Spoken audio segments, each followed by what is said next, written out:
কি করবেন আপনি? কুল কিনারাহীন, অতল অতল অন্ধকারে আপনার জীবন। আল্লাহ বলছেন তোমার অবস্থা যতই সাংঘাতিক হোক, ইউনূস আলাইহিস সালামের থেকেও কি খারাপ তোমার অবস্থা? সে কোন সমুদ্রের মধ্যে, যেইখানে ঝাঁপ দিছে তারে ফালায় দিছে, ওই সমুদ্রের নিচে চলে গেছে মাছের পেটে। আমি আল্লাহ রাব্বুল আলামিন যদি ইউনূসরে হেফাজত করতে পারি, তোমার নবীর শিক্ষা, তুমি যেখানে কোনো পথ দেখতে পাবে না, ঘোর তমাশা তোমার লেগে যাবে, তুমি তোমার নবীর দিকে শিক্ষা নিয়ে আল্লাহর কাছে চাও, আমি আল্লাহ তোমারে উদ্ধার করব। সম্মানিত হাজিরিন, আজকের এই বৈঠকে আমাদের জন্য সংক্ষিপ্ত সময়ে আলোচ্য বিষয় হচ্ছে আল্লাহ রাব্বুল আলামিনের পয়গম্বরদের নানান ধরনের পরীক্ষা এবং সেখান থেকে আমাদের জন্য শিক্ষা। আল্লাহ রাব্বুল আলামিন এই দুনিয়াতে যত নবী রাসূল প্রেরণ করেছেন, সব নবী রাসূলকে আমাদের জন্য মডেল করেছেন। এক এক নবী রাসূল এক এক ধরনের মডেল।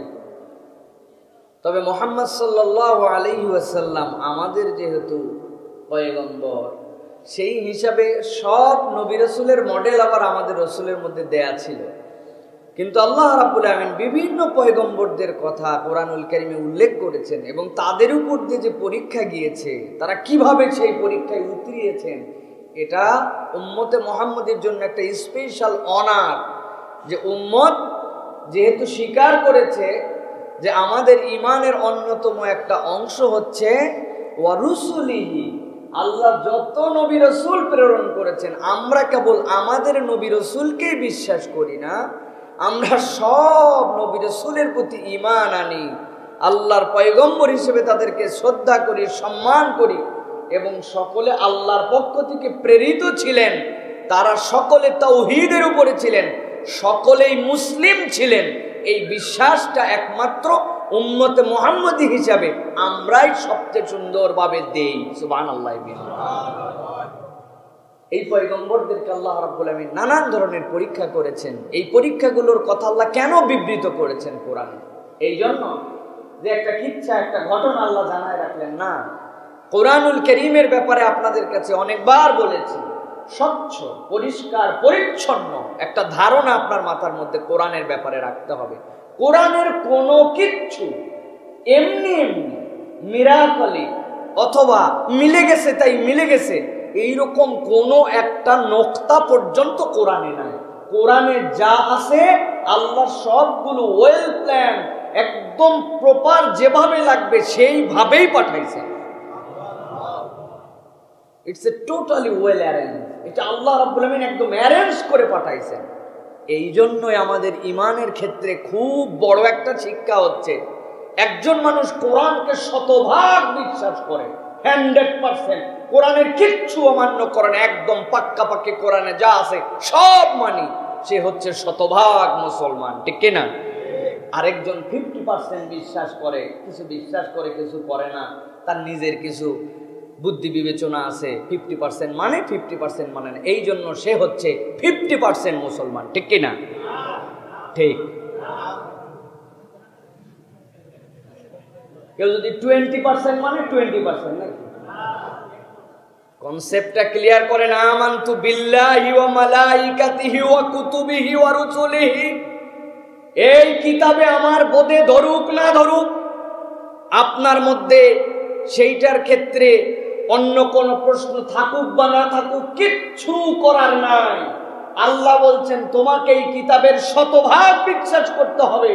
তুমি যদি কিতাবের পুরো বিশ্বাস করে একটা আলিফকেও বলো যে এই আলিফটা মনে হয় আল্লাহর পক্ষ থেকে নয়, তুমি ঈমানের দপ্তর থেকে তোমার নাম কাটা যাবে। সে 0% মুসলিম। তখন একটা নোক্তা, একটা জবর, একটা জের যদি মনে করেন এটা আল্লাহর পক্ষ থেকে নয়, তাহলে আপনাকে 0% মুসলিম, আপনার ঈমান থেকে আপনাকে খারিজ করে দিবে। ভালো করে বুঝে নেন। এই জন্য কোরআন বুদ্ধি বিবেচনায় কেবলমাত্র আমরা মনে করছি যে শিখে ফেলছি, বাবা আমারে কেউ না পিটায় আমারে কোরআন পড়া আমি নিজে নিজে শিখছি, অতএব আমার থেকে বড় আর কোনো জ্ঞানী পণ্ডিত আর আলেম নাই।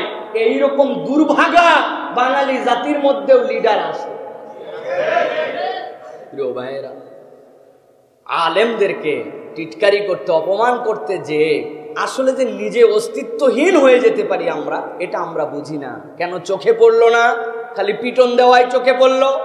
এই দেশের ভাবমূর্তি যত যারা উন্নত করেছে তাদের মাঝে তো ওই 7 বছর 8 বছর 9 বছরের শিশু আছে, যেই সন্তানগুলো মায়ের পেটের থেকে পড়ার পর থেকে আরবি বলে, আরবিতে বাপের নাম ডাকে, আরবিতে মায়ের নাম ডাকে, আরবিতেই কথা বলে, মায়ের পেটের থেকে কিছুই শেখানো লাগে নাই, ওর মাতৃভাষায় আরবি। কাতার, কুয়েত, আবুধাবি, বাহরাইন, ওই যে ইরাক, ইরান, মিশর, ওই দিকের যতগুলা দেশ আছে, ইয়েমেন, এরকম 25-26টা দেশ যাদের মাতৃভাষা আরবি, তাদের সাথে এই বাঙালির ছেলে 6 বছর 7 বছর 8 বছরের হাফেজে কোরআন রাজে সারা পৃথিবীর মধ্যে বাংলাদেশের পতাকাকে উন্নত করে আছে। ওই ছেলেগুলাকে কেমনে তৈরি হয়েছে একটু খবর নেয়। এই দেশের নাম কারা উজ্জ্বল করেছে একটু খবর নেন। খালি পিটন দেখতে পাইলেন, নিজের বড়াইত্ব বড়াই করার জন্য, জাহির করার জন্য আপনি খালি পিটনটাই দেখতে পাইলেন। পুরা কোরআন হৃদয়ের মধ্যে ধারণ করে নিছে, পিটায় পুরা কোরআন ঢুকাতে পারবেন আপনি? এত সস্তা। আলিফ বা তাসা ধরলে আলিফ বা তাসার উচ্চারণ ঠিক হবে না, কি শিখছে। প্রিয় ভাইরা, এই কোরআনুল কারীম হচ্ছে অনন্য, এই ভাষাটা হচ্ছে অনন্য, এই ইলমটা অনন্য।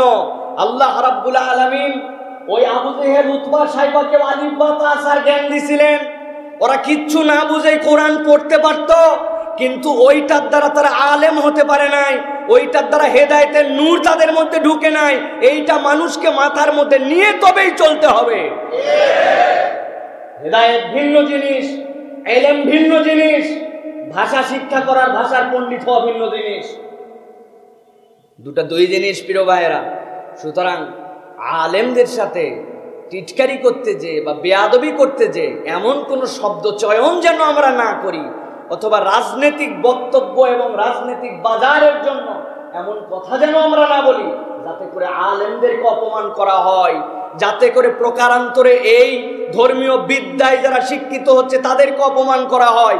যদি এইটা করা হয়, বুঝে করেন বা না বুঝে করেন, এটাই সত্য কথা। আল্লাহ রসুল বলছেন, আল উলামা ওয়ারাসাতুল আম্বিয়া। আমি নবী যখন দুনিয়ার থেকে চলে গেছি, আমি দিনার রেখে যাই নাই, দিরহাম রেখে যাই নাই, ইলম রেখে গেছি। যে ইলমের ওয়ারিস হচ্ছেন ওই আলেমরা। আপনি যদি আলেমকে অপমান করেন, প্রকারান্তরে মুহাম্মদ সাল্লাল্লাহু আলাইহি ওয়াসাল্লামকে অপমান করা হয়। বুঝে কথা বলেন। রাজনীতি করার জন্য এমন কথা বলেন না। আমাদের রাজনীতিবিদের প্রতি আমাদের শ্রদ্ধা ছিল। কোন রাজনীতিবিদ তারা ছিলেন? তারা বাংলাদেশকে স্বাধীন করার জন্য নিজের জানকে উৎসর্গ করেছেন, যৌবনকে জেলের মধ্যে কাটায় দিয়েছেন। সকল বিপদের মুখে, সকল জালেমের মুখে বুক চেতায় দাঁড়ায় থেকে দেশকে স্বাধীন করার জন্য নিজেদেরকে উৎসর্গ করেছেন। সে উলামায়ে কেরাম থেকে শুরু করে ওই ব্রিটিশ বিরোধী আন্দোলন সূচনা করেছিল আলেমরা, অন্য কোন রাজনীতিবিদরা না।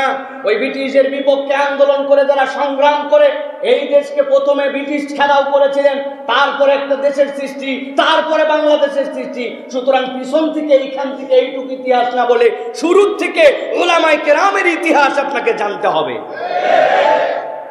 ওই ওলামায়ে কেরামের অবদান আছে, ওই সময় রাজনীতিবিদদের ত্যাগ আছে। এখনকার রাজনীতিবিদ তো আমাদেরকে কয়েকবার পৃথিবীর কাছে কলঙ্কজনক চ্যাম্পিয়নশিপ দিছে, আর উনার আমাদের কাছে স্বাধীনতা দিছেন।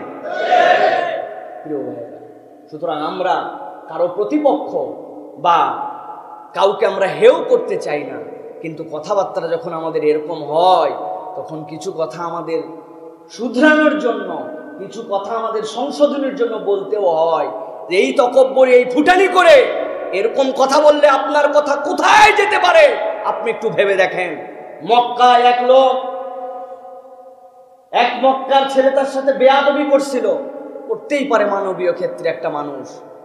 এক হজের হাজী সাহেব বলে বসছিল, মক্কার ছেলেগুলাই সব বেয়াদব। রাত্রেবেলা রাসূল আকরাম সাল্লাল্লাহু আলাইহি ওয়াসাল্লাম তাকে স্বপ্ন দেখাইছেন, ও হাজী সাহেব, কোন দেশ থেকে এসে এক ছেলের বেয়াদবিতে মক্কার ছেলেগুলাই বেয়াদব বলে বসলেন? আমি মুহাম্মদুর রাসূলুল্লাহ যে মক্কার ছেলে ছিলাম।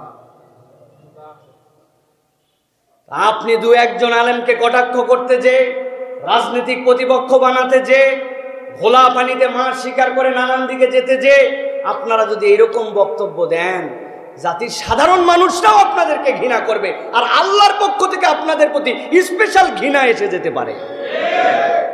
এই জন্য মেহেরবানি করে আপনি শিখেছেন, আলহামদুলিল্লাহ, আরো শিখেন, সকলের শেখা দরকার। কোরআন খতম করেছেন আলহামদুলিল্লাহ, আরো আল্লাহ তৌফিক দেয়, কিন্তু এইটার বরত্ব জাহির করতে যে কাউরে পিটায় শিখায়, এইরকম কুরুচিপূর্ণ কথা বলে আপনি কি বুঝাতে চাচ্ছেন, এইটা কিন্তু জাতিরা বুঝে গেছে। প্রিয় ভাইয়েরা, আল্লাহ রাব্বুল আলামিন আমাদের সকলকে বুঝ দান করেন। আল্লাহ রাব্বুল আলামিন কুরআনুল কারীমের মধ্যে এই পয়গম্বরদেরকে দিয়ে আমাদেরকে একটা শিক্ষা দিচ্ছেন, একটা বার্তা দিচ্ছেন। কি বার্তা দিচ্ছেন? আল্লাহ রাব্বুল আলামিন সূরা আম্বিয়ার মধ্যে সর্বপ্রথম আল্লাহ রাব্বুল আলামিন হযরত আইয়ুব আলাইহিস সালামের কথা বলছেন। আল্লাহ রাব্বুল আলামিন বলছেন, ওয়া আইয়ুবা ইয নাদা রাব্বাহু আন্নী মাসসানিয়াদ দুররু ওয়া আনতা আরহামুর রাহিমিন। হযরত আইয়ুব আলাইহিস সালাম বলছেন, হে আল্লাহ, তুমি তো আমাকে দেখোই, আমার কি অবস্থা, আমার কি পেরেশানি, আমার কি শরীরের অবস্থা। 1 বছর 2 বছর নয়, 18 বছর ধরে রব্বুল আমিন আমি এই রোগাক্রান্ত হয়ে আছি। আল্লাহ, আজকের দিনে তোমার কাছে একটা ফরিয়াদ দিলাম। কি ফরিয়াদ দিলাম? আন্নী মাসসানিয়াদ দুররু, রব্বুল আমিন আমি বেকারার, আমি বেকারার, তোমার কাছে বলছি ওয়া আনতা আরহামুর রাহিমিন, যত দয়ার ভান্ডার সবই তো তোমার কাছে, ওই রকম দয়াবানের কাছে আমার আরজিটা আমি উপস্থাপন করলাম। কেন এই কথা বলছিলেন হযরত আইয়ুব আলাইহিস সালাম? বিভিন্ন তাফসিরের ভিতরে বিভিন্ন কথা লেখা হয়েছে। এর মধ্যে কিছু কিছু তাফসিরের মধ্যে এসেছে হযরত আইয়ুব আলাইহিস সালাম যখন অসুস্থ হতে শুরু করলেন, এর আগে প্রাচুর্যবান ছিলেন, তার ধন সম্পদ ছিল প্রচুর, কিন্তু যখন অসুস্থ হইতে শুরু করলেন, একে একে তার পাশ থেকে তার পরিবারের লোকরা সরে যেতে শুরু করলো। সরতে সরতে সরতে সব মানুষ তার পাশ থেকে সরে গেল। কেবল 2 জন মানুষ তার কাছে ছিলেন, তারাও সব সময় থাকতেন না। সকালে একজন আসতেন, বিকালে একজন আসতেন। একজন, ওই 2 ব্যক্তি কোনো একদিন সকালবেলা একত্রিত হয়েছিল, হওয়ার পরে একজন আরেকজনের সাথে আলোচনা করছে। আলোচনা করতে করতে বলছে, আরে আইয়ুব, এই আইয়ুবের অবস্থা এরকম কেন? নিশ্চয় আইয়ুব এমন কোন জঘন্যতম পাপ করেছে, যেই পাপের কারণে 18 বছর হইল এখনো আল্লাহ তারে মুক্তি দেয় নাই। কত মানুষই না অসুস্থ হলো, আবার সুস্থ হয়ে গেল। কত মানুষই না দুনিয়ায় বিপদগ্রস্ত হলো, আবার সুস্থতার জিন্দেগি আল্লাহ তাদেরকে দিলেন। কিন্তু নিশ্চয় আইয়ুব এমন কোন গুনাহ করেছে, এমন জঘন্যতম গুনাহ, যেই গুনাহটাই দুনিয়ার হয়তো আর কেউ করে নাই।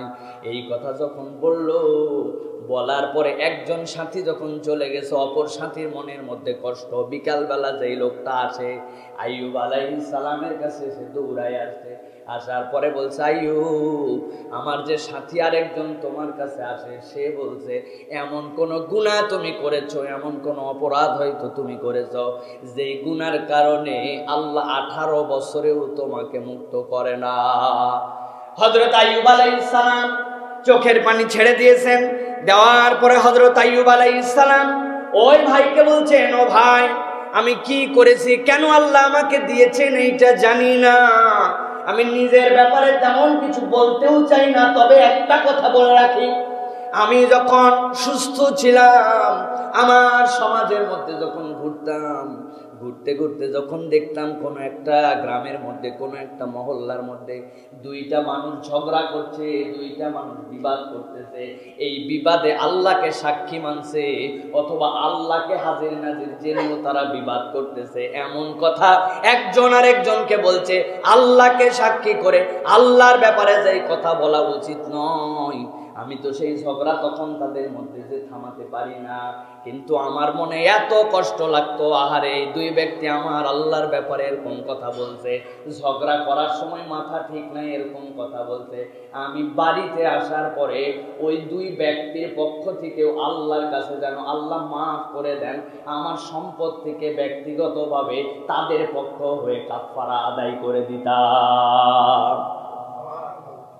কল্পনা করেন একটু, হযরত আইয়ুব আলাইহিস সালামের মুখের কথা, 2 জন মানুষ ঝগড়া করতেছে, ওনার কোনো স্বার্থ নাই, এর মধ্যে ওনার কোনো ইনভলভেন্সি নাই, ওখানে তিনি নাই, ওই বিষয়ের সাথে তার কোনো সম্পর্ক নাই, কিন্তু হযরত আইয়ুব বলছেন ওই 2 ব্যক্তিকে আল্লাহ যেন গ্রেফতার না করে ফেলেন, আল্লাহ যেন ধরে না ফেলেন। ওই দুই ব্যক্তির পক্ষ হয়ে আমি আল্লাহর কাছে তাদের ভুলের জন্য কাফারা আদায় করতাম। এইটুকু বলেই থেমে গেছেন। এখন বুঝেন কি বুঝাইছেন হযরত আইয়ুব আলাইহিস সালাম, যে আজকে তোমরা আমার ব্যাপারে বলছো যে আমি এমন কোন গুনাহ করছি যে গুনার কারণে আল্লাহ আযাব দিয়েছেন। আইয়ুব এর আগ পর্যন্ত কিছুই বলেন নাই। এই কথার পরে আল্লাহর কাছে তিনি বললেন, وَإِذْ نَادَى رَبَّهُ أَنِّي مَسَّنِيَ الضُّرُّ وَأَنْتَ أَرْحَمُ الراحمين। হে আল্লাহ, আমি তো বিপদের মধ্যে আছি, কি অবস্থায় আছি আপনি তো জানেন। আপনার দেখার বাহিরে কিছু নাই। আমি অলওয়েজ যে অবস্থায় আছি তাতেই শুকরগুজার আছি আল্লাহ। কিন্তু আজকে বললাম ওয়ান্তা আরহামুর রাহিমিন, আল্লাহ রে আপনার থেকে দয়াবান তো আর কেউ নাই। দুনিয়ার মানুষ যখন বাজে ধারণা করছে, বাজে কল্পনা করছে, আমি আপনার কাছে বললাম সব হাল দেখে কোনোদিন আপনার কাছে কিছু বলি নাই। 18 বছরে আমি ধৈর্য ধরি আর মানুষ উল্টা পাল্টা কথা বলে। আল্লাহ আপনি তো আরহামুর রাহিমিন, চাইলে তো আপনি এখান থেকে আমাকে নিষ্কৃতি দিতে পারেন। আমার আল্লাহ রাব্বুল আলামিন হযরত আইয়ুব আলাইহিস সালামের এই দোয়াটা এত পছন্দ করলেন। আইয়ুব আলাইহিস সালামকে আল্লাহ রাব্বুল আলামিন এই বাচন ভঙ্গিটা এত পছন্দ হলো, উনি বলেন নাই আল্লাহ আমারে রোগ মুক্তি দিয়ে দাও, আমারে আগের মতো বানায় দাও, আমারে সম্পদওয়ালা বানায় দাও, আমার বিপদ আপদ উদ্ধার করে দাও, আমার রোগগুলা বিদায় করে দাও। কিচ্ছুই বলেন নাই। কেবল বলছেন আমি বিপদগ্রস্ত আর আপনি হচ্ছেন সর্বাধিক রাহিম। আল্লাহ এই কথা, এই অ্যাপ্রোচ, এই দোয়াকে এমন ভালোবাসলেন। হযরত আইয়ুব আলাইহিস সালামের স্ত্রী তাকে বাথরুমে নিয়ে যাইতেন, আবার বাথরুম থেকে নিয়ে আসতেন। যাওয়ার মতো শরীরে কোনো যোগ্যতা ছিল না। একদিন টয়লেটে নিয়ে গেছেন, আইয়ুব আলাইহিস সালাম ফিরতে দেরি করতেছেন, এদিকে তার স্ত্রী অপেক্ষা করতেছেন, ফেরেন না কেন, বের হলে হাত ধরে আবার তাকে নিয়ে আসবেন। এমন সময় আল্লাহ রাব্বুল আমিন আসমান থেকে তার প্রতি ওহী নাজিল করলেন, ও আইয়ুব তুমি যে একটু আগে বলে আসছো আরহামুর রাহিমিন, ও আমার দয়াময় রব, তুমি হচ্ছে সকল দয়ার আধার। আমার কানের কাছে আল্লাহ রাব্বুল আমিনের কাছে এই বার্তা পৌঁছায় গেছে। আইয়ুব আলাইহিস সালামকে যখন তিনি হাজত ছেড়ে যখন বেরিয়ে আসতেছেন, আল্লাহ বললেন আইয়ুব, যেটা সূরা সাদের মধ্যে আসছে, উরকুদ বিরিজলিকা হাযা মুগতাসালুম বারিদুন ওয়া শারাব।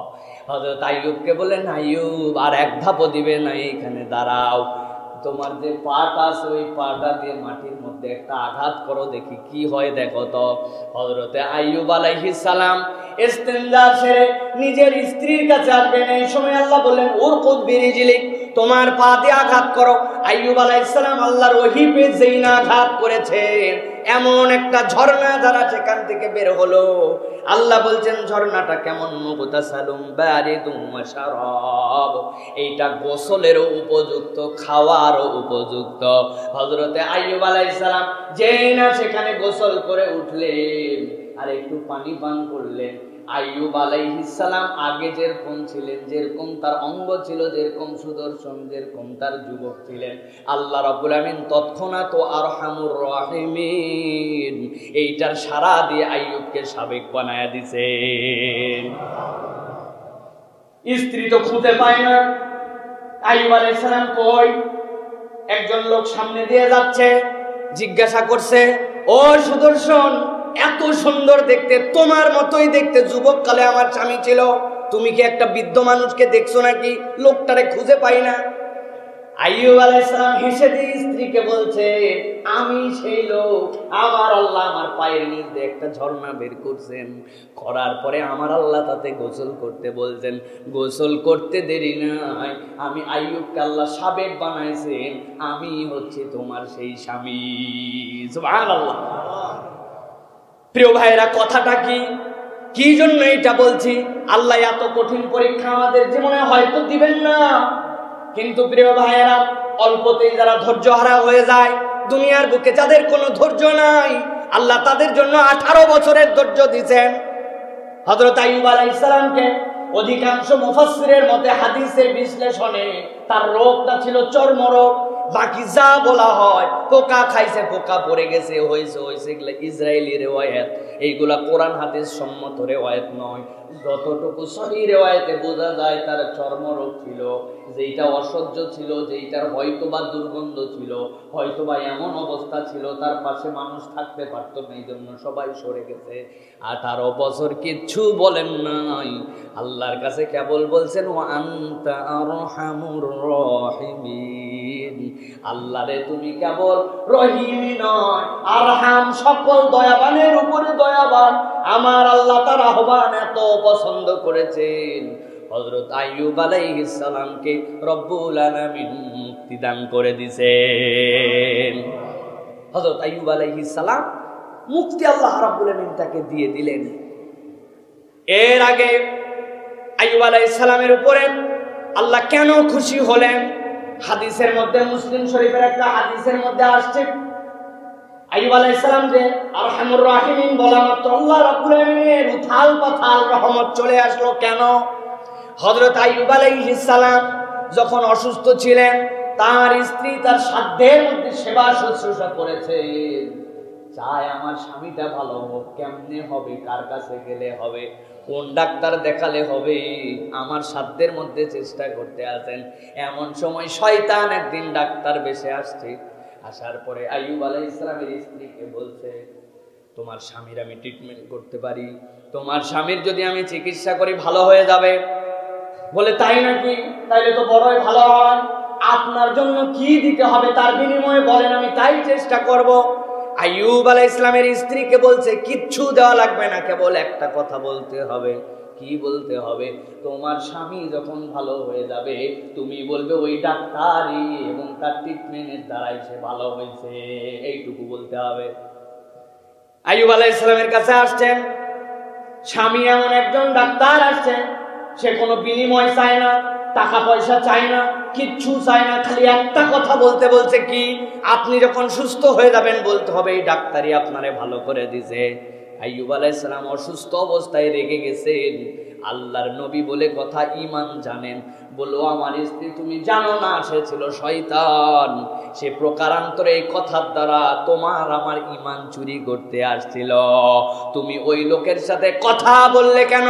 আমাকে আল্লাহ যদি সুস্থ করে দেয় 100টা বেত তোমারে মারবো। কয়টা? কসম করে ফেলছেন আইয়ুব আলাইহিস সালাম স্ত্রী মারবেন। যে স্ত্রী এত খেদমত করতেছে, এখানে 2টা শিক্ষা আছে।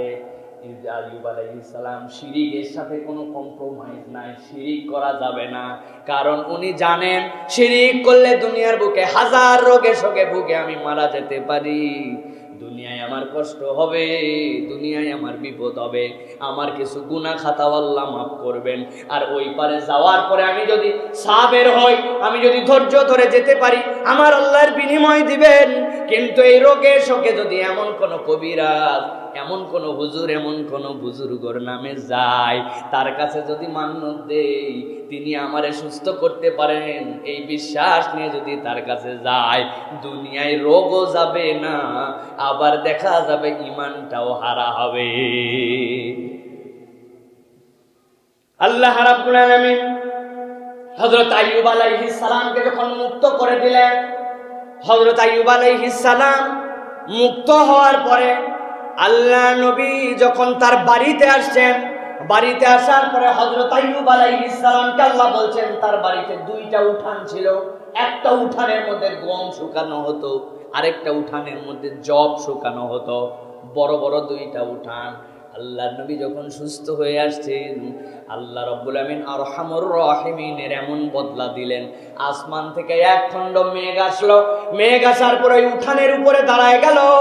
দাঁড়ানোর পরে যেই উঠানটাতে গম শুকানো হতো, আসমান থেকে আল্লাহ রাব্বুল আমিন এমন পরিমাণ স্বর্ণের মুদ্রা বর্ষণ করলেন, ওই উঠান স্তূপ হয়ে গেল। পাশে আরেকটা মেঘ আসলো, যেটার মধ্যে জব শুকানো হতো, তার মধ্যে আল্লাহ এত পরিমাণ রূপা বর্ষণ করলেন যে ওই বাগানটা, ওই মাঠটা, ওই উঠানটা রূপা দিয়ে আল্লাহ স্তূপ বানায় দিলেন। আমার আল্লাহ রাব্বুল আমিন বলছেন কিভাবে আমি তাকে পছন্দ করলাম, কেন এই নিয়ামতগুলা তাকে দিলাম।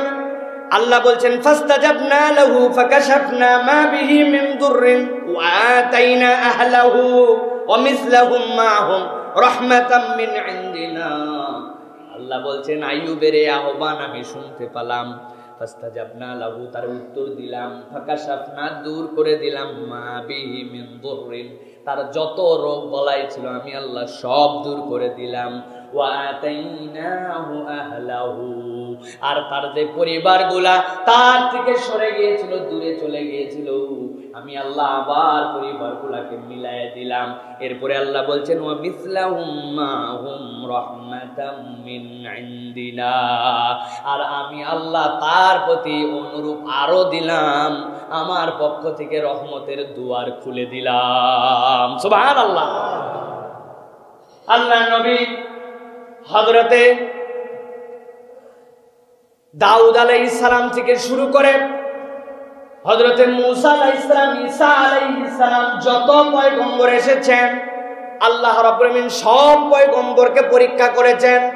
কিন্তু আল্লাহ রাব্বুল আমিন আপনার আমার জন্য এখানে যে পরীক্ষা করলেন হযরতে আইয়ুব আলাইহিস সালামকে, আল্লাহ রাব্বুল আমিন আইয়ুব আলাইহিস সালামের বিষয়টা একটু ভিন্নভাবে উপস্থাপন করেছেন। খেয়াল করে দেখেন, অসুস্থ হওয়ার কারণে পরিবার দূরে সরে গিয়েছিল, আল্লাহ তারে কেবল সুস্থই করলেন না, আল্লাহ রহমত দিয়ে তার কাছে তার পরিবারকে আবার ফেরত দেওয়ালেন, তার স্ত্রীকে ফেরত দিলেন। আল্লাহ কি বললেন? খালি এইটুকু দিলে তো বরাবর হইতো। আরহামুর রাহিমিন কেমন করে? আল্লাহ বলছেন ওয়া মিসলাহুম মাহুম রাহমাতাম মিন ইনদিনা, আমার বান্দাকে আরো অনুরূপ দিলাম। সুবহানাল্লাহ। এইটার ব্যাখ্যা, আরেকটা ব্যাখ্যা আছে পরের আয়াতের মধ্যে, সেটা আল্লাহ নিজেই ব্যাখ্যা করেছেন। অদ্ভুত কথা। ওই যে হযরত আইয়ুব আলাইহিস সালাম বলছিলেন স্ত্রীরে সুস্থ হলে মারবেন, কি এখন মারা লাগবে কিনা কসম করছেন তো। আল্লাহ বলছেন হে আইয়ুব, আপনার প্রতি আমি রহম করলাম। আল্লাহ নিজে বুদ্ধি শিখায় দিচ্ছেন তার নবীকে। কি বুদ্ধি শিখাচ্ছেন? আল্লাহ বলছেন আপনি কসম নষ্ট করেন না, কসম নষ্ট করেন না। আপনি এক আঁটি ওই যে জব অথবা ঘাস অথবা এরকম কিছু তোলেন যার মধ্যে 100টা শলাকা থাকবে। ঝাঁটা চিনেন আপনারা? খেরের ঝাঁটা, তারপরে বিভিন্ন ধরনের শনের ঝাঁটা, চিকন চিকন শন 100টা আঁটি আছে। এইটা দিয়ে আপনি কসম নষ্ট করেন না। আপনার স্ত্রীর গায়ে একটু আঘাত দেন, বাড়ি 100টা দিতে চাইছিলেন, একসাথে 100টা শন আছে, এই বাড়ি দিলে 100 শলাকা পূর্ণ হয়ে যাবে। আমার আল্লাহ বলছেন ওয়া মিসলাহুম মাহুম রাহমাতাম মিন ইনদিনা ওয়া যিকরা লিল আবিদিন। আমার আল্লাহ বলছেন তার প্রতি আল্লাহ এরকম রহম করলেন, এরকম অনুগ্রহ করলেন। আল্লাহ নবী একদিন গোসল করছেন, শরীর সুন্দর হয়ে গেছে, আইয়ুব আলাইহিস সালাম আগের মতো হয়ে গেছেন, জামা কাপড় খুলে গোসল করছেন। এমন সময় দেখলেন আসমান থেকে কতগুলা টিড্ডি আসতে শুরু করছে। আমরা যে বলি পঙ্গপাল, পঙ্গপালটা দুনিয়ার মতো নয়, প্রত্যেকটা পঙ্গপাল হচ্ছে গোল্ডের পঙ্গপাল। গায়ের মধ্যে পরে আইয়ুব আলাইহিস সালামের যে গায়ের মধ্যে কেউ থাকতো না, দূরে সবাই সরে গেছে, যে গায়ের মধ্যে আল্লাহ রাব্বুল আমিন স্বর্ণের পঙ্গপাল আনতেছেন। এটাও সহিহ হাদিসের মধ্যে আসছে। হযরত আইয়ুব আলাইহিস সালাম একটা একটা করে কুড়াচ্ছেন, আর যে জামা খুলে গোসল করবেন তার মধ্যে রাখতে শুরু করছেন। আমার আল্লাহ ওহী নাজিল করলেন সাথে সাথে, ও আইয়ুব, মেঘ নামায়া তোমারে সোনার পাহাড় বানায় দিলাম, রূপার পাহাড় বানায় দিলাম, তোমার কি তাতেও হয় নাই? হযরত আইয়ুব বললেন আল্লাহ কি হিকমতওয়ালা নবী, কি বিনয়ী কথা বলতেছেন। ও আল্লাহ তুমি আমারে দিছো, তাতে তো আমার কোনো সমস্যা নাই, কিন্তু আমার আল্লাহর পক্ষ থেকে যত বরকত আছে কোনো বরকতেরই তো আমি অমুখাপেক্ষী নয়। আমার ওই ধন সম্পদ আছে বলে আমার আল্লাহ আরেকটা বরকত দিয়েছেন, আমি বড়লোক হয়ে গেছি, আমি নিব না সেইটা এরকম তো নয়। আমার আল্লাহর পক্ষ থেকে যা বরাকা আছে আমি চিরদিন তার মুখাপেক্ষী। সুবহানাল্লাহ। কি শিক্ষা দিলেন আল্লাহ! আল্লাহ পরীক্ষা করলেন। আইয়ুবকে তো ধন সম্পদ সব দিলাম, আবার সুস্থ হয়ে দিলাম, আইয়ুবের পরিবর্তন হয়েছে নাকি? দেখলেন না, সামান্য একটু টিড্ডিও তার কাছে আসে আল্লাহর পক্ষ থেকে বরকত হিসাবে, ধন সম্পদ বাড়ানোর জন্য নয়, আল্লাহর বরকতকে দুই হাতে তখন মুখাপেক্ষী হয়ে লুটে নেয়। সুবহানাল্লাহ। এই আইয়ুব আলাইহিস সালামের মধ্যে আমাদের জন্য কি শিক্ষা প্রিয় ভাইরা? তিনটা শিক্ষা। এক নম্বরে আল্লাহর কাছে আহ্বান করতে হবে, যদি বিপদে পড়ি তাইলে আল্লাহ ছাড়া দ্বিতীয় কারো কাছে আমি যাইতে পারি না, চাইতে পারি না। এটা হচ্ছে এক নম্বর শিক্ষা। দুই নম্বর হচ্ছে আপনাকে ধৈর্য ধরতে হবে। আল্লাহ রাব্বুল আলামিন আপনার প্রতি যদি বিপদ দেন তাহলে আপনাকে ধৈর্য ধরতে হবে।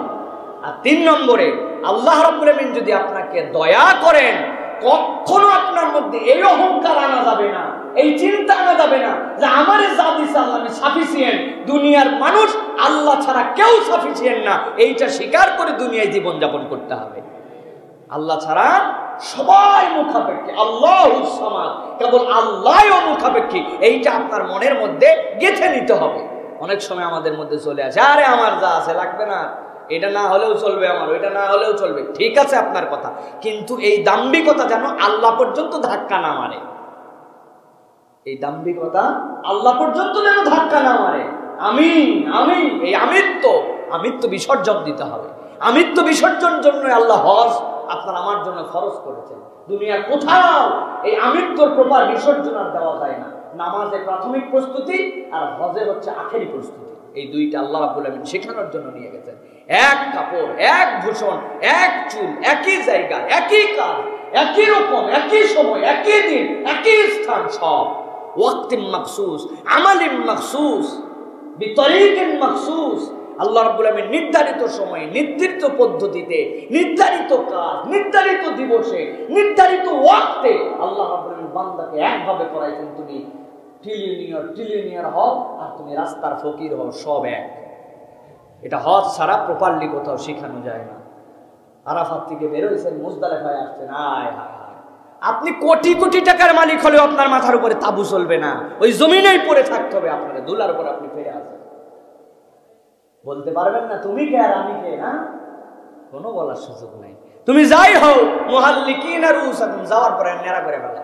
একজন সারা জীবন খালি খেপাইছেন, তোর মাথা স্টেডিয়াম, আপনার চুলগুলা সুন্দর, আল্লাহ বলছেন এখন সব স্টেডিয়াম হও, একবারে ফাইলা দাও, সব ফালা, সব মাথার চুল ফালাই দাও। আল্লাহ রাব্বুল আমিনের বিধান এইগুলা। তাওয়াফ ওই 3 দিনের মধ্যে আসতে হবে, তুমি ভিআইপি হওয়ার যাই হও, ওই 3 দিনের মধ্যে এসে তোমাকে তাওয়াফ করতে হবে। কষ্ট হবে, ওর মধ্যে চাপ হবে, ওর মধ্যে এটা হবে সেটা হবে, কিন্তু এর মধ্যেই তোমাকে নির্ধারিত সময়ে প্র্যাকটিস করতে হবে। কোনো অজুহাত চলবে না। আপনি যত বড় যাই হন, আপনি যদি মনে করেন কোনো আপনার অজুহাত নাই, আপনি বড় লোক মানুষ, আপনি সাদা কাপড়ই পরবেন কিন্তু সেলাই করে একটু জুব্বা টুপি পরে যাবেন, হবে নাকি ভাই? হবে? কোনোভাবেই হবে না প্রিয় ভাইরা। এই জন্য আল্লাহ রাব্বুল আলামিন বলছেন, এইটা আম্বিয়াদেরকে আল্লাহ শিখাই দিয়েছেন যে আল্লাহর কাছেই আমি মুখাপেক্ষী। আর দুনিয়ায় মানুষ হিসাবে কিছু গ্রেডের কম বেশি থাকলেও সেটা যেন অহমিকার কারণ না হয়। আল্লাহর দিকে আমি মুখাপেক্ষী আছি, এই ফলো আপ দিয়ে আমার জীবনকে চালাতে হবে। এটা হচ্ছে আইয়ুব আলাইহিস সালাম থেকে আল্লাহ রাব্বুল আমিন আমাদেরকে শিখিয়েছেন। শেষ কথা আইয়ুব পর্যন্ত বলে আল্লাহ শেষ করে দিতে পারতেন, কিন্তু ছোট্ট 2টা মাত্র শব্দ দিয়ে একটা বাক্য আল্লাহ বানাইছেন। আল্লাহ বলছেন ওয়া যিকরা লিল আবিদিন, যারা আমার ইবাদত করতে চায়, আবেদ বান্দা, তাদের জন্য এর মধ্যে শিক্ষা আছে। কে বলতেছেন এই কথা? আল্লাহ। এটা হচ্ছে উপসংহার। আমরা যে লিখি সূচনা, এরপরে আমরা লিখি ব্যাখ্যা, এরপরে শেষে যে উপসংহার, আল্লাহ বলছে যিকরা লিল আবিদিন। বান্দারা খালি কথা বলে দিলাম, গল্প শুনে সুবহানাল্লাহ বলে আহা আইয়ুব আলাইহিস সালাম এরকম ছিলেন, কি আল্লাহর ভালো বান্দা, কিভাবে আল্লাহ মুক্তি দিলেন। না, ওয়া যিকরা লিল আবিদিন, তুমি যদি আল্লাহর ইবাদত গুজার বান্দা হও, আমি আল্লাহ বললাম এর মধ্যে তো তোমার জন্য স্মরণ করার মতো বিষয় আছে। এখন ফাইন্ডিংসটা আপনারে খুঁজে নিতে হবে, পড়তে হবে আপনাকে। তার জন্য আপনি এটা পড়েন, পরে পরে শিখেন। সূরা আম্বিয়া পড়তে শুরু করেন, 80 নম্বর আয়াত থেকে 112 নম্বর আয়াত পর্যন্ত পড়ে দেখেন। মজার মজা, ঈমান খালি তাজার তাজা আল্লাহ রাব্বুল আমিন করার জন্য এইগুলা দিয়েছে। আল্লাহ রাব্বুল আমিন এরপরে বলছেন ওয়া ইসমাঈল ওয়া ইদরিস ওয়া যাল কিফল কুল্লুম মিনাস সাবিরিন। আমি আল্লাহ আরো 3 জনের নাম বললাম। একজনকে তো চিনো, ইসমাঈল, আরেকজন হচ্ছেন ইদ্রিস, আরেকজন হচ্ছেন জালকিফিল। মুফাসসিররা মতভেদ করেছেন জালকিফিল কে আল্লাহর নবী ছিলেন কিনা, ইবনে কাসির বলছেন আল্লাহ যেহেতু ধারাবাহিকভাবে দুইজন পয়গম্বরের সাথে তার নাম বলছেন, তিনি আল্লাহর নবী ছিলেন। আবার কেউ কেউ তাফসির ইবনে কাবিরের ভিতরে তিনি কোনো কথা বলেন নাই, জায়গায় চুপ করে থাকছেন, আমার জানা নাই। কিন্তু অধিকাংশের বর্ণনা অনুযায়ী যালকিফিল আল্লাহর নবী ছিলেন। তাদের গুণ কি ছিল? তাদের গুণ ছিল তারা আল্লাহর প্রতি সবচেয়ে বেশি সাবের ছিলেন, ধৈর্যশীল ছিলেন। ইসমাঈল আলাইহিস সালামের ধৈর্যের গল্প কি নতুন করে করা লাগবে?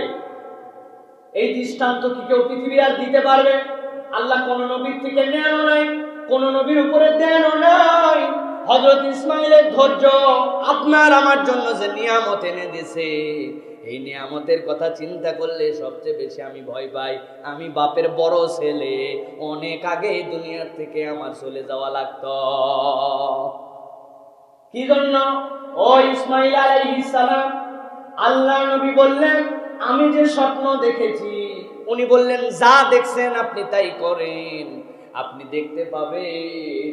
আল্লাহ চাহে তো আমি সাবের থাকবো, আমি ছটফট করে পালাবো না। আপনি কুরবানি করেন, আমি কুরবানি হওয়ার জন্য রেডি আছি।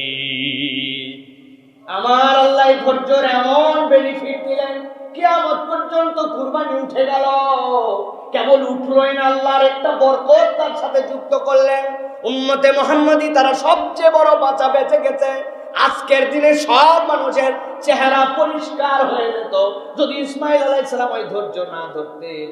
অনেকেই জানেন, অনেকেই জানেন না, হযরত ইব্রাহিম আলাইহিস সালামের আগ পর্যন্ত কুরবানি দেওয়া লাগতো। কুরবানিটা জবেহ করার পরে মাঠের মধ্যে দিয়ে আসতে হতো।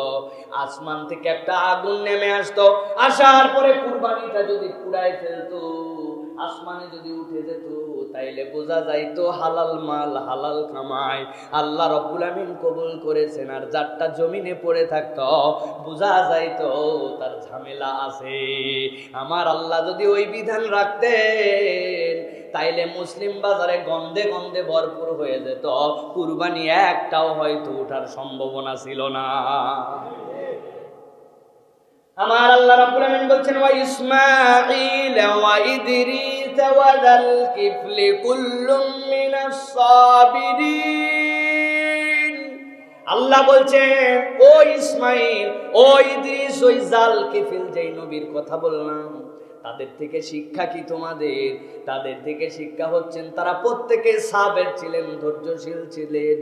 তোমরা ওই ধৈর্যশীলতার গুণাগুণটা নিজেদের মধ্যে আয়ত্ত করো। এবার আল্লাহ রাব্বুল আমিন বলছেন এই নবী রাসূল যাদের ধৈর্য ছিল, এই ধৈর্যের পুরস্কারটা তারা কি পেয়েছেন?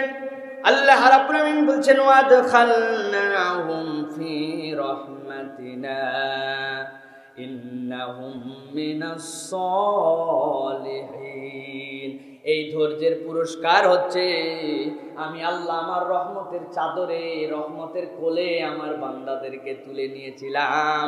ইন্নাহুম মিনাস সালিহিন, তারা প্রত্যেকেই ছিল সৎ কর্মশীল। সুবহানাল্লাহ।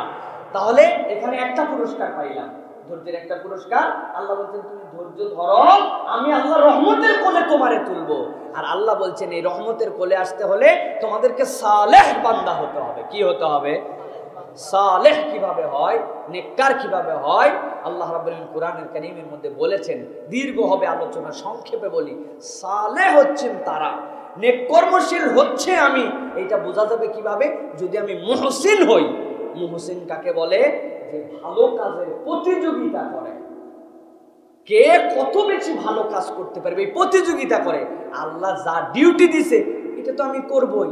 আমরা তো সুন্দর করেই বলি বাপরে বাপ, রাতের ঝামেলাটা শুকায় ফেলছি ভাই। বলে আমিও শুকাইছি ভাই, রাতের ঝামেলা আমিও। কি শুকাইছো? আমি যদি কেউ না বোঝে, বোঝার কথা সকলেরই, কারণ আমরা সবাই তো রাতের ঝামেলা শুকাই। কি করছেন? এশার নামাজটা পড়ে হালাইছি। বুঝছেন কিছু? এশার নামাজ হচ্ছে রাতের ঝামেলাটা শুকায় ফেলছে, মানে উনি এক সাইড হয়েছে। এখন আমাদের নামাজ হয়েছে আমাদের ঝামেলা শুকানো, মানে এইটা আমাদের কাছে অত বেশি মানে এমন ডিউটি করাই লাগবে, ভালো আলহামদুলিল্লাহ, কিন্তু এটা ঝামেলার মতো শেষ করছি বাবা, এখন বাকি কাজ সব করব। কিন্তু আল্লাহ রাব্বুল আমিন বলছেন ভিন্ন কথা, ইন্নাহুম মিনাস সলিহিন, তারা তো নেক কাজের প্রতিযোগিতা করত। আরে আল্লাহ যা বলছে তা তো আপনি করবেনই, আপনি অতিরিক্ত আল্লাহর জন্য কি করেন? আল্লাহ না এইটা দেখতে চান সালেহ হিসাবে। একজন লোক বলতেছে, আই বাবা একটু মিষ্টি খা। কেন কেন মিষ্টি খাচ্ছেন? আমার ছেলেটা 33 পাইছে। আপনি বলবেন ভাই এদিকে একটু পাশে আয়, লোকজন আছে, তোকে মাথায় ডিস্টার্ব কেন? ডিস্টার্ব কেন? আমার ছেলে 33 পাইছে, মিষ্টি খবর ডিস্টার্ব মানে নিজের টাকা খরচ করে খাওয়াচ্ছি, বুঝা হালাইছে, তোর সাথে আর কথা বাড়াবো না। কি বলবেন? আরে 33 পাইছে, এটা আবার বলা লাগে নাকি গাধা? কোন রকম পাস করে গেছে নাকের গোড়া দিয়া, যা গেছে গেছে, তুই আল্লাহর কাছে শুকরিয়া কর, মিষ্টি খাওয়াচ্ছিস খাওয়াস, বল যে অন্তত পক্ষে আমার ছেলে পাস করছে এইটুক। 33 পাইছে বলে মিষ্টি খাওয়াচ্ছে, তুই এটা বলো, ঠিক না ভাই? এখন আমরা আল্লাহ রাব্বুল আমিন বললেন যে তোমাদের জন্য আমি আল্লাহ রাব্বুল আমিন দেখতে চাই ইন্নাহুম মিনাস সলিহিন, তোমাদেরকে আবেদ দেখতে চাই। এখন আমি যা করা লাগবে ওইটুকুই করে বলতেছি, আমি ফাটা ফালাইছি, হলো? কিছুই তো হলো না। সালে কেমন করে হলাম, মুহসিন কেমন করে হলাম? অধিকাংশ মানুষ সুন্নত পড়ে না এখন, অধিকাংশ মানুষ এখন সব আমল বাদ দিয়ে দিয়েছে। এইগুলা বছরকে বছর চলে যায়, হাতে সময় থাকে, তারপরেও আল্লাহ রসুলের যে সকল সালাতের আগে পরে 12 রাকাত সুন্নতের কথা বলেছেন, যে এই সুন্নত আপনাকে জান্নাতে নিয়ে যাবে, জান্নাতে বাড়ি বানাই দেওয়ার গ্যারান্টি দিয়েছি, এই সুন্নতের কোনো গুরুত্বই নাই। ফজরের নামাজের আগে সুন্নত বাদ দেওয়া শুরু করছে। মাগরিব পরে মুআক্কাদা সুন্নত 2 রাকাত, এইটাও পড়ে না। বাইরে যায় বসে আড্ডা মারে, গল্প করে, দোকানে বসে যায় বিড়ি খায়, চা খায়, মসজিদে ফরজ নামাজ পড়ে 2 রাকাত সুন্নত পড়ার মতো সময় নাই। তাহলে তো আমরা সালে হতে পারলাম না, তাহলে তো আমরা মুহসিন হতে পারলাম না। আল্লাহর কাছে তো কিছু দেখাতে হবে। আল্লাহ তুমি যা বলছো এটা তো ফরজ, এটা 5 মাস, এটা তো আমি করি আল্লাহ, আর তোমারে খুশি করার জন্য আমি আরো কিছু করি। আল্লাহ বলছেন এই যে নবীগুলার কথা বললাম, এরা এমনি এমনি এরকম হয় নাই। আল্লাহ বলছেন ওয়াদখালনাহুম ফি রাহমাতিনা ইন্নাহুম মিনাস সলিহিন, তারা প্রত্যেকে নেক কর্মশীল ছিল। তোমাদের কাছে আয়াত বলার উদ্দেশ্য, তোমরাও ওই নবীর প্রতি যেরকম স্বীকার করেছো, ওই নবীকে স্বীকার করে তার আদর্শ থেকে তোমরাও কিছু অতিরিক্ত নওয়াফিল এইগুলা করে তোমার মর্যাদা আল্লাহর কাছে বাড়ায় নাও। আল্লাহ রাব্বুল আমিন এরপরে বলছেন ওয়াযান্নুন ইয যাহাবা মুগাদিবান ফাযান্না আল্লান নাকদিরু আলাইহি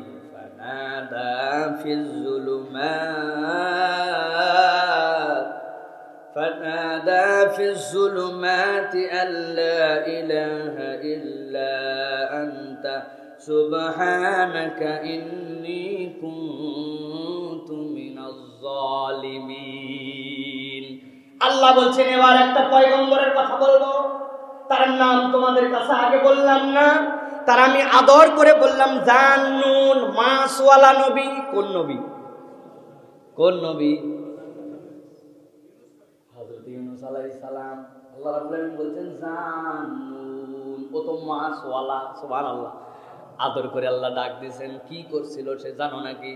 দেখো তো তার ব্যাপারটা কি। ইযহাবা মুগাদিবান, কঠিন খেপা খেপে গেছে, রাগ করে তার কওমের থেকে চলে যাচ্ছে, রাগা যা রাগা রাখছে। আল্লাহ বলছেন মাসওয়ালা খুব খেপে গেছে, মাসওয়ালা খেপে রওনা দিছে, ওর কওমের সাথে না, এখন বের হয়ে চলে যাচ্ছে, রাগ করে যাচ্ছে। রাগ করার কারণ কি?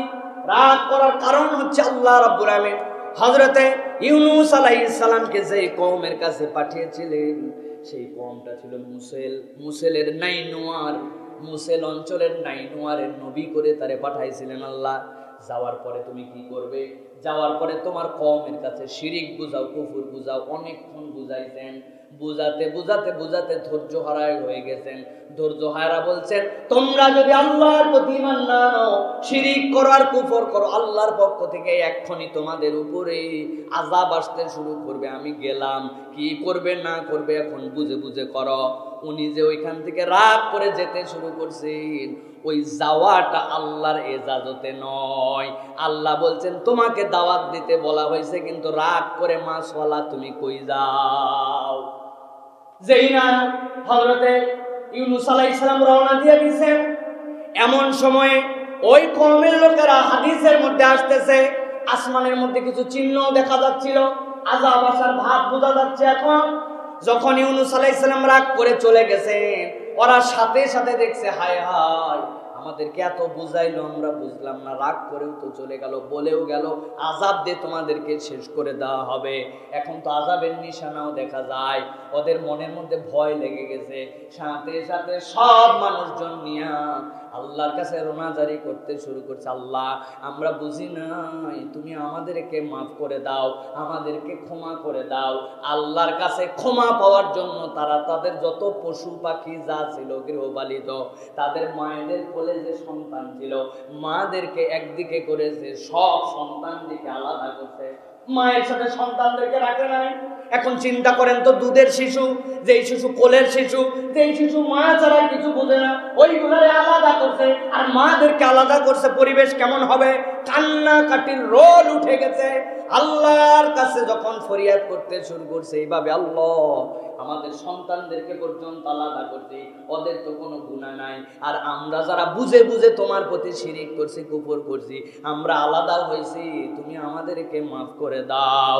আল্লাহর কাছে দোয়া করে আর সবাই মিলে একটা বনের দিকে পালায় যাচ্ছে। আল্লাহর আযাব আসলো বলে আল্লাহ ওই বান্দাদের এই ফরিয়াদ আর এই অভিনব পদ্ধতিকে এমন পছন্দ করছেন, আমার আল্লাহ তাদের ইস্তেগফার কবুল করে তাদের ঈমানকে আল্লাহ রাব্বুল আমিন কবুল করে নিছেন।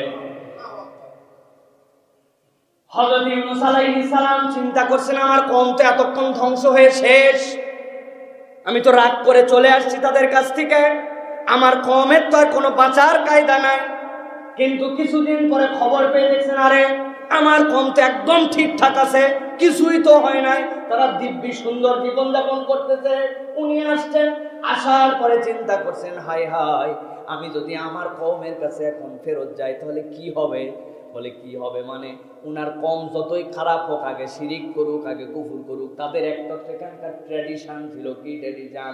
যদি কেউ মিথ্যা বলে আর তার মিথ্যা যদি প্রমাণিত হয়ে যায় তাহলে সমাজের সবাই মিলে তারা হত্যা করে ফেলে। হযরত ইউনূস আলাইহিস সালাম কি বলে গেছেন?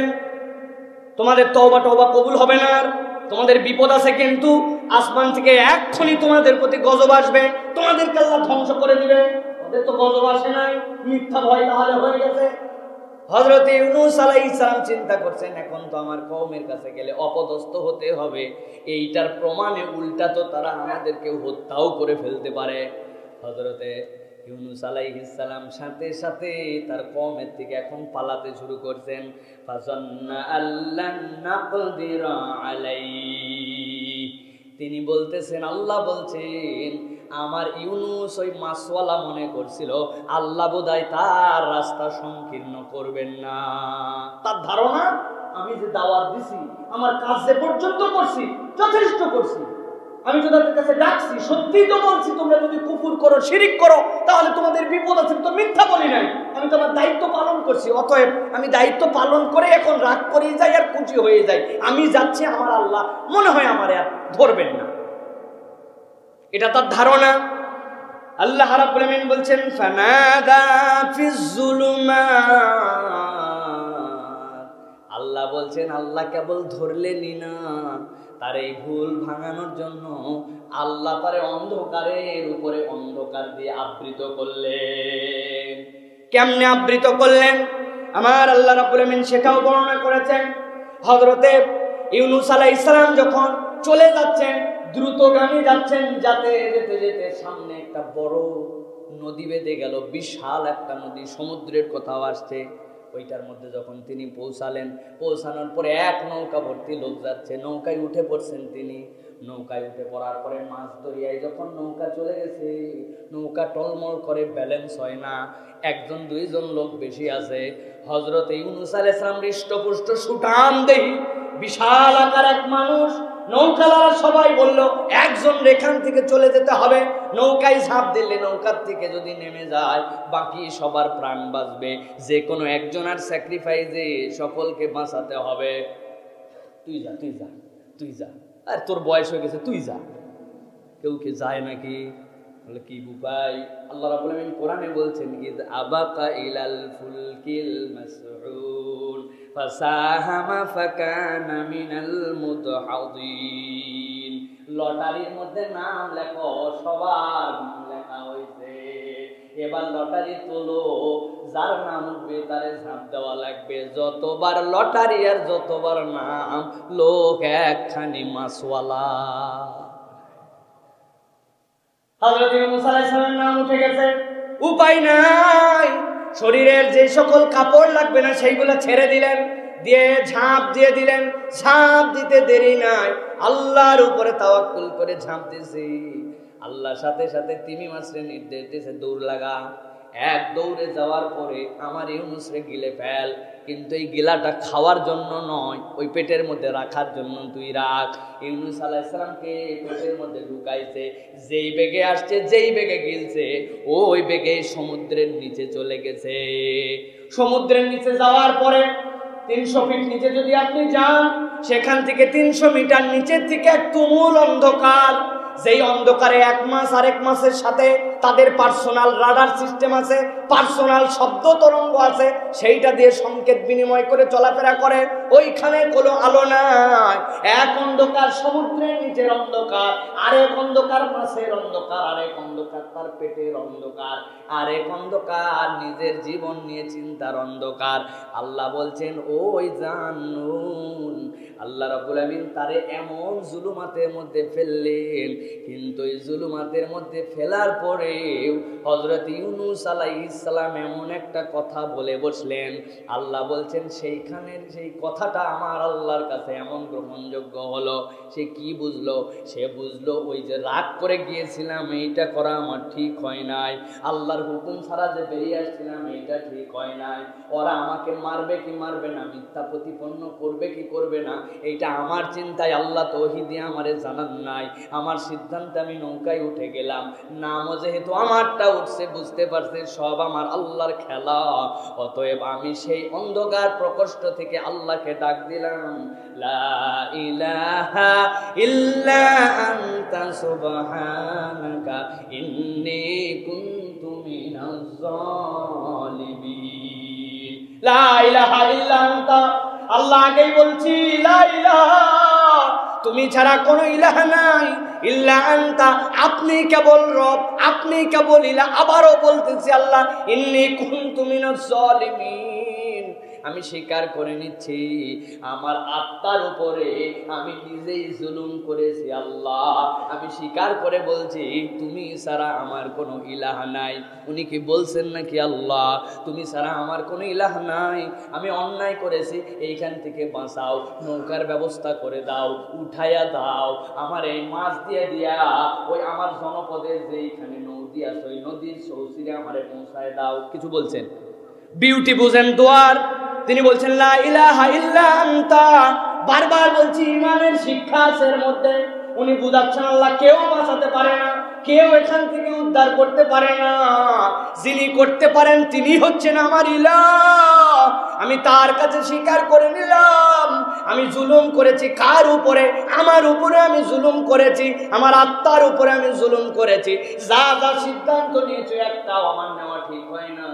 সরল স্বীকারোক্তি দিয়ে তোমার কাছে বললাম, আল্লাহ। আল্লাহ বলছেন, আমার ইউনূসের দোয়া আমার কাছে এত মকবুল, এত মকবুল। আল্লাহ রাব্বুল আমিন সাথে সাথে তার রিপ্লাই দিয়ে দিলেন, ফাস্তাজাবনা লাহু ওয়া নাজ্জাইনাহু মিনাল গাম্মি ওয়া কাযালিকা নুনজিল মুমিনিন। আল্লাহ বলছেন, আমি তার উত্তর দিলাম, আমি রব্বুল আমিন সেখান থেকে তাকে মুক্ত করলাম। কি থেকে মুক্ত করলাম? গম। ভালো করে বোঝেন আল্লাহর শব্দ চয়ন। আল্লাহ রাব্বুল আমিন বলছেন, ফাস্তাজাবনা লাহু, আমি আল্লাহ তার উত্তর দিলাম। উত্তর আমি রব্বুল আমিন সেখান থেকেও শুনতে পাইছি ইউনূসের। এরপরে আমি আল্লাহ বলছি, নাজ্জাইনাহু মিনাল গাম, আমি তাকে দুশ্চিন্তা থেকে মুক্ত করলাম, মাছের পেট থেকে নয়। কিসের থেকে মুক্ত করছেন? তার মানে বোঝা যায় একটা মানুষের জীবনের সবচেয়ে বড় সমস্যার নাম হচ্ছে দুশ্চিন্তা। কে? 1000 কোটি টাকার মালিক, 3 ব্যাংকের থেকে নিচে টাকা, ওই টাকার সুদ দেওয়া লাগবে, প্রত্যেক মাসে তার 100 কোটি টাকা ইনকাম, কোম্পানির খরচ টরচ আবার দেখা যাচ্ছে 80 কোটি টাকা, 20 কোটি টাকা থাকে, 1000 কোটি টাকার ঋণ। চিন্তা কারে বলে উনি জানে, ঠিক কিনা? আরেকজন রাতে 3টার সময় যায়, এশার নামাজ পড়ে ঘুমায়, টুকরির মধ্যে ঘুমায় যায়, রাত 3টার সময় কাওরান বাজার জেগে উঠে, মাথায় করে করে বোঝা টানে, মাথায় করে কপি টানে, ফুলকপি টানে, বেগুন টানে, টানার পরে সকাল হতে হতে 8টার মধ্যে 700-800 টাকার কামাই হয়ে যায়। বাজার সুন্দর করে হাতে নিয়ে বউরে দেয়, এরপরে সকালের খাবারটা খায়, জোহর পর্যন্ত দে ঘুমকে সে ঘুম, ওর কোনো চিন্তাও নাই, কিছু নাই। ওইটার নাম হচ্ছে শান্তি, আগেরটার নাম কিন্তু শান্তি নয়। দুনিয়ার বিশ্লেষণে সব কিন্তু মিলবে না। আল্লাহ রাব্বুল আলামিন বলছেন, এই জন্য আল্লাহর কাছে কি চাবে? এ আল্লাহ, তুমি আমার পেরেশানি দূর করে দাও, আয় আল্লাহ তুমি আমার গম দূর করে দাও, তুমি আমার দুশ্চিন্তা দূর করে দাও। আল্লাহ যদি দুশ্চিন্তার ভাগ নিয়ে নেন, আর আল্লাহ যদি আপনার দুশ্চিন্তা দূর করে দেন, আপনার আমার জীবনে আর কোনো পেরেশানি বলে কিছুই থাকবে না। আমার আল্লাহ বলছেন কোন দুয়ার বরকতে এটা হইছে, লা ইলাহা ইল্লা আনতা সুবহানাক ইন্নী কুনতু মিনাজ জালিমিন। আয় রব্বুল আমিন, আমি তোমার কাছে বলছি সরল স্বীকারোক্তি, আমি আমার অন্তরের উপর জুলুম করেছি। আমার অন্তরের উপরে জুলুম মানে আমার অন্তরকে তো তোমার পথে চলানোর জন্য তুমি তৈরি করছো, কিন্তু আমি সেই অন্তরকে আমার ইচ্ছায়, আমার প্রবৃত্তির তাড়নায়, আমার মতামত অনুযায়ী চলাইছি। এইটা তো আমার ঠিক হয় নাই। আল্লাহ, আমি জুলুম থেকে তোমার কাছে নিস্তার চাই। আল্লাহ বলছেন বান্দার দোয়াই ফাস্তাবজাবনা লাহু ওয়া নাজ্জাইনাহু মিনাল গাম। আমি আল্লাহ কেবল দোয়াই শুনি নাই, তার দুশ্চিন্তাকে আমি আল্লাহ দূর করে দিয়েছি। ওয়া কাযালিকা নুনজিল মুমিনিন। এর আগ পর্যন্ত বলে যদি আল্লাহ রেখে দিতেন আমাদের, তাহলে গল্পই খালি শুনতে হতো, কিন্তু আল্লাহ উপসংহারে এখানেও বলছেন ওয়া কাযালিকা নুনজিল মুমিনিন। কিয়ামত পর্যন্ত যত ঈমানদার, যত মুমিন হবে, ওই ইউনুস যেরকম মুক্তি পাইছে দুশ্চিন্তা থেকে, তার কিছু সিদ্ধান্তে ভুল ছিল, তারপরেও সরল স্বীকারোক্তি আল্লাহর কাছে তওবা ফেরত আসার কারণে যেরকম ইউনুস আমি আল্লাহ বাঁচাইছি, ওই ইমানদার তুমিও চিন্তা করো না, আমি রব সেই রবি আছি, আমি এইরকম করে যুগে যুগে যুগে যুগে যুগে যুগে ইমানদারদেরকে মুক্ত করে দিব। আল্লাহ রাব্বুল আলামিন বলছেন এরকম করে আমি ইমানদারদেরকে বাঁচাবো। এই হাদিসের মধ্যে, তিরমিজির মধ্যে আসছে, আল্লাহ রাসূল বলছেন কেউ যদি আল্লাহর কাছে এই দোয়া, ইউনুস নবীর দোয়া যদি তার মাকসুদ হাসিলের জন্য পড়ে, আমার আল্লাহ তাকে দিয়েই দেন। ইমাম নাসিরউদ্দিন আলবানী রাহমাতুল্লাহ হাদিসকে হাসান বলেছেন, সহিহ বলেছেন। কেউ যদি আল্লাহর কাছে লা ইলাহা ইল্লা আনতা এটা বোঝে আর নিজের জুলুমের স্বীকারোক্তি দেয়, বান্দার হক নষ্ট না করে, আমার আল্লাহ ওই বান্দা যত পেরেশানিতে থাক, এই দোয়া যদি অন্তর থেকে ধারণ করে করতে পারে, আল্লাহ রাব্বুল আলামিন ওই বান্দাকে মুক্ত করে দেন। কে বলেছেন? আপনার আমার নবী সাল্লাল্লাহু আলাইহি সাল্লাম বলেছেন। প্রিয় ভাই, কিন্তু এই দোয়ারেও আমরা এখন বিজনেস টার্ম বানাইছি। কি ভাই, বিজনেস না? কি সাংঘাতিক বিজনেস! 1 লক্ষ বার খতম, 2 লক্ষ বার খতম, এলাকায় আমার বিপদ পড়ছে, আমার গার্মেন্টসের সমস্যা হয়েছে, আমার অমুক হয়েছে, তমুক হয়েছে, আমার ছেলে আমার মেয়ে অমুক পাস ফেল, অমুক ঝামেলা তমুক ঝামেলা, বিপদ আপদ উদ্ধারের জন্য এলাকার হুজুর টুজুর সবাই নিয়ে যায়, লাগাও তেঁতুলের বিচি, লা ইলাহা ইল্লাল্লাহ। আমরা পরে হুলুস্তুর করে ফেলতেছি। আর যিনি আয়োজন করছেন উনি তো আলেম ওলামা আসছে, অবশ্যই ইজ্জত করতে হবে। উনি খাসির গোশত রান্নায় ব্যস্ত আছে, গরুর গোশত, তেহারি সব খাওয়ানোর জন্য পেরেশান। কে আসতেছে, কে না যাচ্ছে, উনার বিপদ সাইফুল্লাহ পড়তেছে, বেলাল সাহেব পড়তেছে, হুজুর সাহেব পড়তেছে, আপনি পড়তেছেন, কি পড়তেছেন? লা ইলাহা ইল্লা আনতা সুবহানাকা। আল্লাহ তোমার পবিত্রতা ঘোষণা করছি, তুমি ছাড়া কোনো ইলাহা নাই। ইন্নী নিশ্চয় আমি সাইফুল্লাহ, আমি মাওলানা বেলাল, আমি ইমাম সাহেব কুনতু মিনাজ জালিমিন। বড় বড় বিপদের মধ্যে পড়ছি, আল্লাহ তুমি আমাদেরকে উদ্ধার করো। আমি আমার জন্য চাই, আর ওই লোক আমার জন্য খাওয়ার ইন্তজাম করে। চিন্তা করছে, যদি আল্লাহ এবং তার রাসূলের তরিকার থেকে সরে যায়, বুঝে না বুঝে খালি আমরা বিপদের মধ্যে আছি আর বোকামির মধ্যে আছি। কি? আরে বিপদ তো ওই লোকের, তুই না পড়বি, তুই কন্ট্রাক্টরে দিচ্ছিস আমাদেরকে, আমরা গোলামের মতো বলেই দিচ্ছি না আল্লাহ আমি বিপদে আছি, খাওয়া তুই বিরিয়ানি খাওয়াতে আসার সময় 500 হাদিয়া, কি জ্বালা। চিন্তা করছেন আপনি, হলো কিছু ভাই এটা? এই জন্য আমাদের নিজের কান্দা নিজে কাঁদতে হবে, নিজের চাওয়া আল্লাহর কাছে নিজে চাইতে হবে। এটা সাহাবায়ে কেরামের প্র্যাকটিসে ছিল না, তাবেঈনদের প্র্যাকটিসে ছিল না। আবু হুরায়রা কি বলে, আবু হানিফা, ইমাম শাফি, আহমদ ইবনে হাম্বল, তাদের থেকে এটার কোনো প্রমাণিত আমাদের কাছে নাই যে এই আমল করতে হবে, এইরকম করে করতে হবে। এটা ভালো দোয়া। আল্লাহ রাসূল বলেছেন তোমার নিজের চাওয়ার দোয়া, তুমি বেশি বেশি আল্লাহর কাছে চাও, আল্লাহ তোমার মাকসুদ পূরণ করে দিবেন। আল্লাহ আমাদেরকে বুঝ দান করুক। প্রিয় ভাইয়েরা, সর্বশেষ বলবো আপনাদের কাছে, প্রিয় ভাইয়েরা, আম্বিয়ায়ে কেরামের জীবন থেকে আমাদের জন্য খুব মজার কিছু বিষয় আছে, যে বিষয়গুলো আমাদেরকে ধারণ করে নিয়ে চলতে হবে। এই দুনিয়ায় আমাদের জন্য কত হতাশা, কত ধরনের দুশ্চিন্তা, কত ধরনের আমাদের জন্য বিপদ আপদ আসে।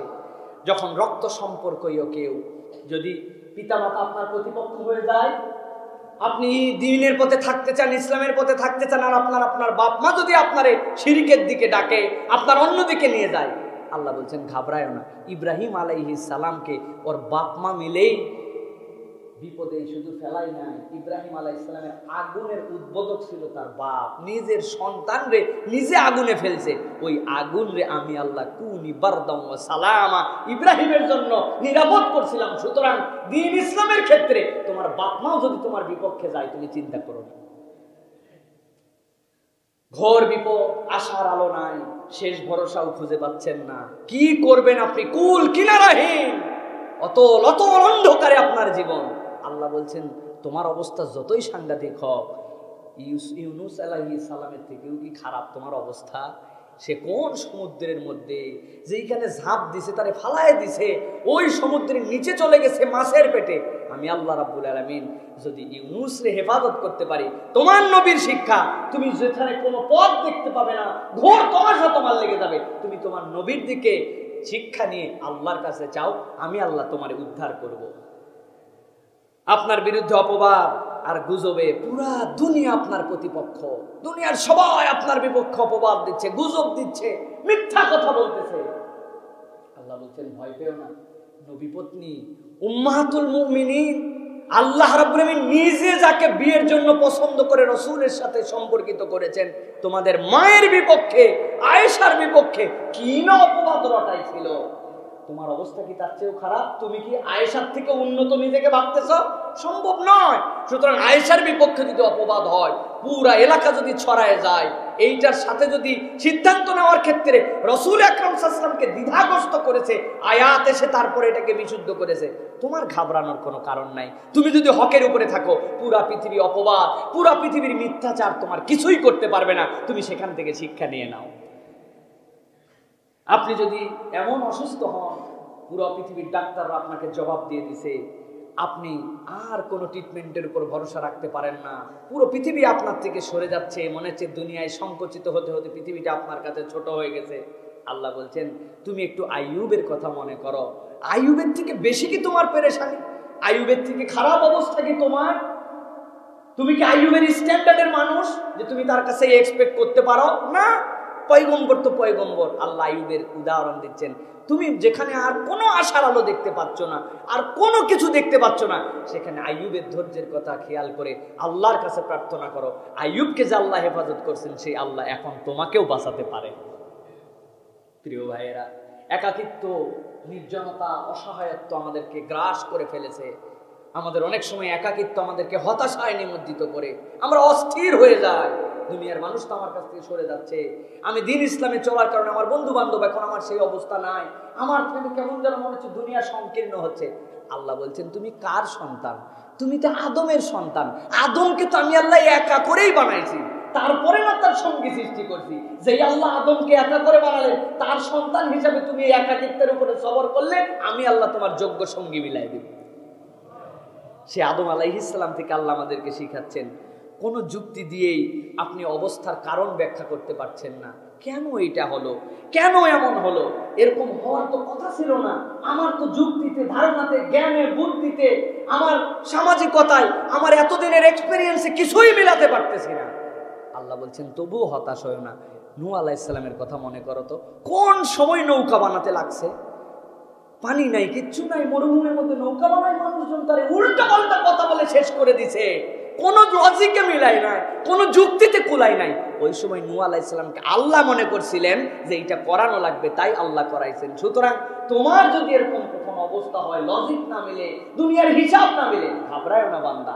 নূহ আলাইহিস সালামকে যেরকম আল্লাহ তার নির্দেশ দিয়েছিলেন, পালন করেছিলেন, তুমি আল্লাহর নির্দেশের উপরে থাকো, আল্লাহ রাব্বুল আলামিন তোমার জন্য একটা রাস্তা বের করে দিবে। সর্বশেষ আপনার আমার জন্য আপন লোকজন আপনারা নিয়ে কৌতুক করে, আপন লোকজন দিনের উপরে চলার কারণে আপনারা নিয়ে তামাশা করে, দুনিয়ার সব আপন মানুষগুলো আপনার প্রতিপক্ষ হয়ে যায়। আপনার মাতৃভূমি, আপনার থাকার জায়গা, আপনার ঘর, আপনার চিরাচেনা পরিবেশ, যেই মানুষ আপনার এতদিন পর্যন্ত ভালো মানে, তারাও আস্তে আস্তে আপনার থেকে দূরে চলে যায়।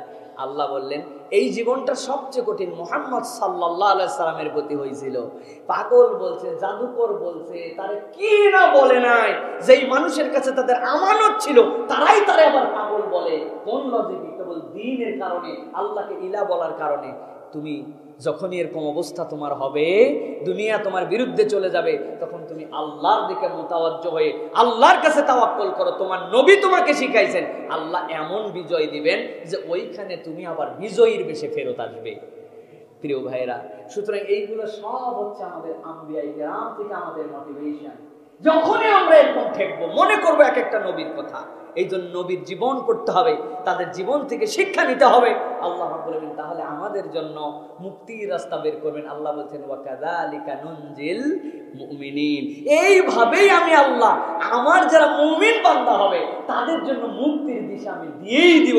সেই রব্বুল আলামিন চিরঞ্জীব। সুতরাং বান্দার হতাশ হওয়ার কোনো কারণ নাই। হতাশা শয়তানের পক্ষ থেকে, আশা আল্লাহর পক্ষ থেকে। আমরা আল্লাহর প্রতি আশাবাদী হয়ে, ঈমান মজবুত করে, সালেহ হয়ে, আবেদ হয়ে যদি চলতে পারি, আল্লাহ বলছেন ঈমানদারের বিজয় নিশ্চিত আমি আল্লাহ করে দিব। বলেন আল্লাহুম্মা আমিন।